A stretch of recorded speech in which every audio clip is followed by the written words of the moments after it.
Maybe it's the way you're smiling at me. Maybe it's the smiling moon. Maybe in the morning. We have Carly Pearce back on the show today. So excited to have you. Yay! Thanks for having me. Thanks for coming back because you've been, I think you've been international because you've just been going. And so, like, for instance, the Energizer Bunny, since that was really hard for me to say. Energizer Bunny since I last saw you. I know, it's been crazy. I feel like, had I gone out with Lucy yet? I feel like maybe I was getting ready to go out with Lucy. Because you had just shot the music video in June, and then... Yeah, it's been crazy. Played with Lucy, got to do so many awesome things with her. In the process, Sirius XM started playing my song. What? I know, and it's crazy.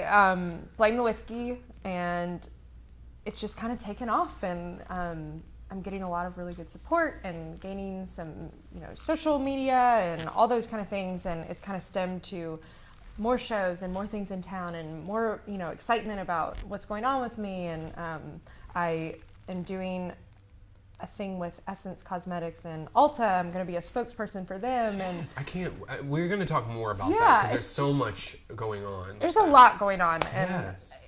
I'm a firm believer in you can't give up. You just never give up. And so I finally was putting my head down and working, and so we'll see what happens. I don't know. And you're working so hard. Let's break this down because the fans, the viewers, they need to know what's going on. So, Blame the Whiskey. Mm-hmm.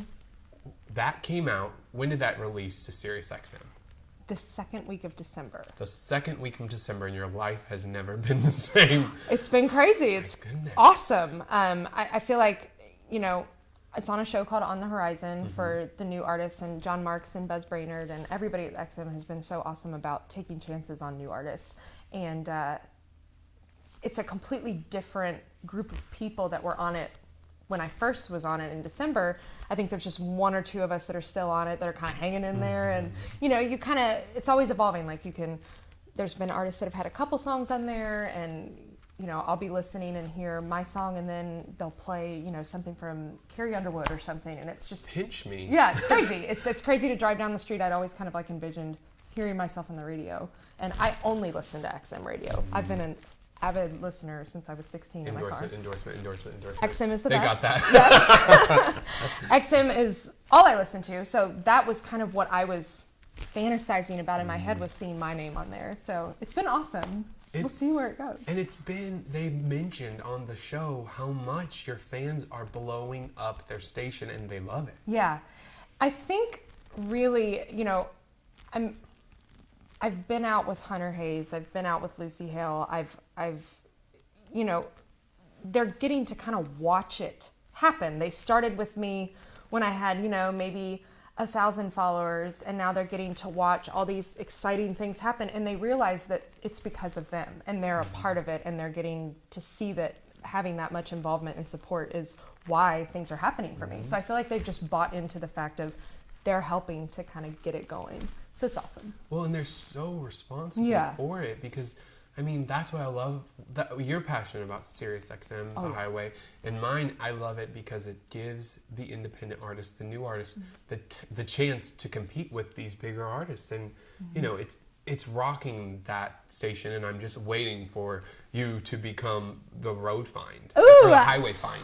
Keep your fingers crossed. And I'm supporting. I hope you feel support from the show, because we're such believers. And I know Allison, who helps. She always sends me updates. Just, you need to do this, because people have got to know, and they do. And I can't, without the team, I wouldn't be able to do it all. But it's so cool. And I will say, I have watched you transition in your social media, because when I started following you, you had a lot. And then, I'll go on your page because I need to be reminded, and I'll see 60 retweets on something and 170 likes. I'm just, what in the world? But people believe in you because you're including them on the ride. You're including them on that journey. And I love when you heard your song on the radio for the first time, because you sent it out on Instagram. Yeah. And it was just you running around your car. I actually played that because I thought it was so funny, once or twice, because it was so awesome. I'm a big goof nerd. I think anybody who knows me knows that. And I really want them to see my life and see. I'm really big into Instagram. I love social media. Some people don't really like doing it, but I have to find myself kind of backing off because I want to do it constantly. And I just want them to see, part of I feel like my writing is, I'm the everyday 20-something that's just like everybody else. And I'm like everybody's, friend. That's what I want to be. So I want them to feel like, me dancing around in yoga pants in a parking lot really is what I would be doing, not all, glitzy up and things. So they seem to really like it and kind of like that quirky side of me of just kind of being a nerd. So. Who wouldn't love it? And I think it's so great. I think you're handling it really well, and I think you're creating something that will be long and sustaining and be able to sustain it. So, I hope so. Long lasting, that's what I was trying to say. You're gonna blame the whiskey tomorrow as soon as something you're sipping wears off. Are you the permanent high I've been missing, or am I just